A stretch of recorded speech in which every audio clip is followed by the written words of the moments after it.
गरुडगमन तव चरणकमलमिह मनसि लसतु मम नित्यम् गरुडगमन तव चरणकमलमिह मनसि लसतु मम नित्यम् मनसि लसतु मम नित्यं मम तापमपाकुरुदेव मम पापमपाकुरुदेव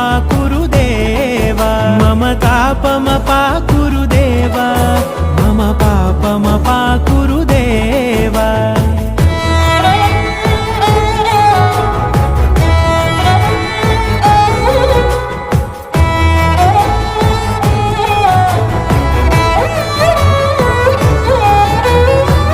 जनयन विधिनमुचिहरण मुख विबुध विनुत पद पद्मा जल जनयन विधिनमुचिहरण मुख विबुध विनुत पद पद्मा विबुध विनुत पद पद्मा।